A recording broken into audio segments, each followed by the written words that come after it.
Glimpses of India. This chapter gives a glimpse of the diversity and richness in our country, through 3 stories. First part is, A Baker from Goa, by Lucio Rodriguez. This story is about the memories of the traditional bakers of Goa. The second part is, Cork, written by Lokesh Abrol. It depicts the natural beauty of Cork, a district of Karnataka. The third part is, Tea from Assam, written by Arup Kumar, and tells the story of 2 friends, who visit the tea garden in Assam. Part 1. A Baker from Goa. This is a pen portrait of a traditional baker, from Goa. What is a pen portrait? Just like a portrait describes the detail of a person, a pen portrait describes a person in detail, but using words. Let's start. Our elders are often heard remembering nostalgically about those old Portuguese days. The Portuguese, and their loaves of bread. The author's elders remember about the days when Goa was colonized by Portugal. The people are nostalgic about those old days, the Portuguese people, and the loaves of bread made by them. Nostalgic, the happy feeling of thinking about past. Those eaters of loaves might have vanished, but the makers are still there. Those age-old furnaces still exist. The fire in the furnaces has not yet been extinguished. Furnace, a traditional baking oven. The sound of the baker's bamboo, signifying his arrival in the morning, is still heard. Maybe the father is not alive, but the son still carries on the profession. He becomes a baker. These bakers are known here as potter. During our childhood, the baker used to be our friend. He used to come at least twice a day. Once, in the morning, when he set out for selling. And then, again, when he returned with his basket empty. The jingling thud of his bamboo woke us up from sleep, and we ran to meet him. Why was it so? Was it for the love of the loaf of bread? Not at all. The loaves were bought by the maidservant of our house. What we liked were the bread bangles that we chose carefully. The baker made his musical entry on the scene, with the jang-jang sound of his specially made bamboo staff. One hand supported the basket on his head, and the other banged the bamboo on the ground. He would greet the lady of the house with, "Good morning," and then place his basket on the vertical bamboo. We kids would be pushed aside, and the loaves would be delivered to the servant. But we would not give up. We would climb a bench or the fence, and peep into the basket, somehow. I can still recall the fragrance of those loaves. Loaves for the elders, and the bangles for the children. Then we didn't even care to brush our teeth or wash our mouth properly. And why should we? Who would take the trouble of plucking the mango leaf for the toothbrush? And why was it necessary at all? The tiger never brushed his teeth. Hot tea could wash and clean up everything so nicely, after all. Not enough can be said to show how important a baker can be for a village. Marriage gifts are meaningless without the sweet bread, known as ball. Just as a party or feast loses its charm without bread, the lady of the house must prepare sandwiches on the occasion of her daughter's engagement. And for Christmas and other festivals, cakes and balinhas are a must. Ball, for marriages. Bread, for party. Sandwich, for engagement. And cake, for festivals. Thus, the presence of the baker's furnace in the village is absolutely essential. The baker or bread seller of those days had a strange dress, known as the kabai. It was a single-piece long frock, reaching down the knees. But in our childhood, the baker used to wear a shirt and trousers, which were shorter than full-length ones, and longer than half pants. Even today, anyone who wears a half pant, which reaches just below the knees, invites the comment that he is dressed like a potter. The baker usually collected his bills at the end of the month. Monthly accounts used to be recorded on some wall, in pencil. Baking was a profitable profession in the old days. The baker and his family never starved. He, his family, and his servants always looked happy and prosperous. Their plump physique was an open testimony to this. What does this mean? Their plump physique, that is, their slightly fat body, is an open evidence of their prosperity. Even today, any person with a jackfruit-like physical appearance is compared to a baker. Means, anyone with a fat body is compared to a baker. Now, Glimpses of India, Part 2. Coorg. Lokesh Abrole is a renowned doctor, and also a writer. In this essay, he beautifully describes the beauty of Coorg. Midway between Misa and Mangla sits a piece of heaven that must have drifted from the kingdom of God. This land of rolling hills is inhabited by a proud race of martial men, beautiful women, and wild creatures. Coorg, or Kodavu, is the smallest district of Karnataka. It is home to evergreen rainforests, spices, and coffee plantations. Evergreen rainforests cover 30% of the district. In monsoon, it rains enough to keep the visitors away. The season of joy starts from September and continues till March. The weather is perfect, with some showers. The air breathes of invigorating coffee. Invigorating, giving energy. Coffee estates and colonial bungalows stand tucked under tree canopies, in significant corners.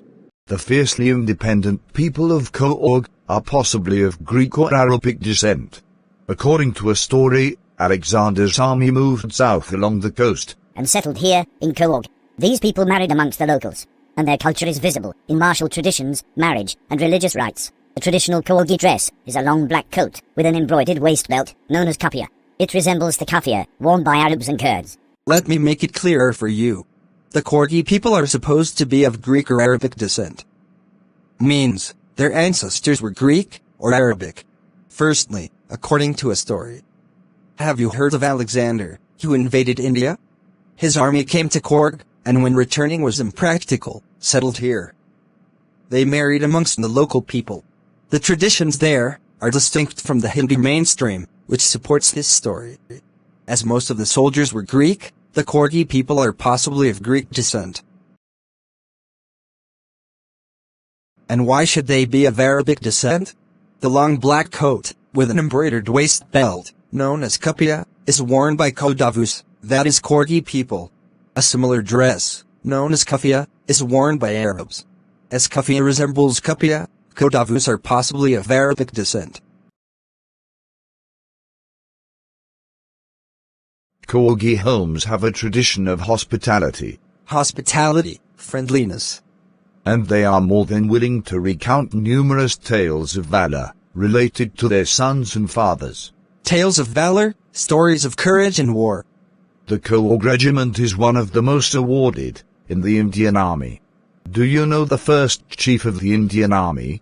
General Karippa, a Coorgi. Even now, Kodavus are the only people in India permitted to carry firearms without a license.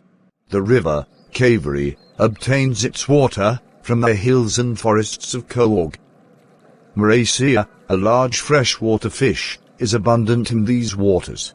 Kingfishers dive to catch the fish, while squirrels and langurs throw partially eaten food, for enjoying splash and the ripple effect in the water. Elephants enjoy being bathed and scrubbed in the river by their mahouts. The relaxed individuals transform into the life of high-energy adventure, with river rafting, canoeing, rappelling, rock climbing, and mountain biking. Many walking trails in this region are a favorite with trekkers. Birds, bees, and flies are there to give you company.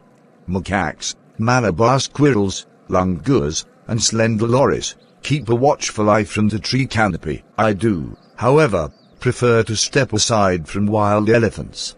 The climb to Brahmagiri Hills brings you into a panoramic view of the entire landscape of Coorg. A walk across the rope bridge leads to the 64-acre island of Nisargadaama.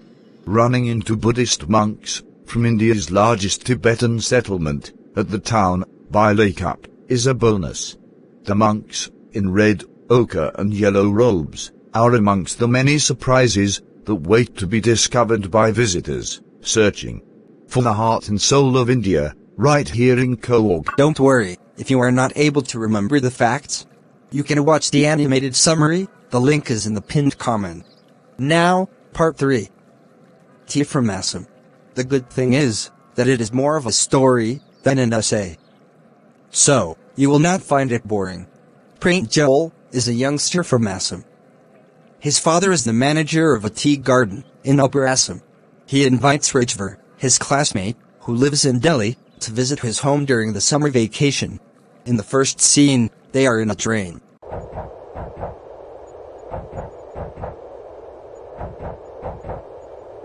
Sai Garam Sai. Sai, Sahib. Give us 2 cups. They sipped the steaming hot liquid. Almost everyone there was drinking tea, too. Do you know, Prince Joel, that over 80 crore cups of tea are drunk every day throughout the world? Wow. Tea really is very popular. Rajver was looking out at the beautiful scenery. But because Prince Joel was born and brought up on a plantation, he wasn't interested in the scenery. He was busy reading a detective book. It was green everywhere. Rajver had never seen so much greenery before. Against the backdrop of densely wooded hills, a sea of tea bushes stretched. There were tall shady trees amidst the bushes. In the distance was an ugly building, with smoke billowing out of the chimneys. Hey, a tea garden. Oh, this is a tea country now. Assam has the largest concentration of plantations in the world. You will see enough gardens to last you a lifetime. I have been reading as much as I could about tea. No one really knows who discovered tea. But there are many legends. What legends? Well, there's the one about the Chinese emperor, who always boiled water before drinking. One day, a few leaves of the twigs, burning under the pot, fell into the water, and when he drank the water, he felt it delicious. It is said, they were tea leaves. Tell me another. Well, we have an Indian legend too. Bodhidharma, an ancient Buddhist ascetic, cut off his eyelids because he felt sleepy during meditations. Ascetic, monk, sannyasi. 10 tea plants grew out of those eyelids. The leaves of these plants, when put in hot water and drunk, banished sleep. Tea was first drunk in China, as far back as 2700 BC. In fact, words such as tea, chai, and chini are from Chinese. Tea came to Europe only in the 16th century, and was drunk more as medicine than as beverage. The train stopped at Mariani Junction. Prince Joel's parents were waiting for them. Soon, they were driving towards Dekiabari, the tea garden managed by Prince Joel's father. An hour later, the car deviated off the main road and entered the tea estate.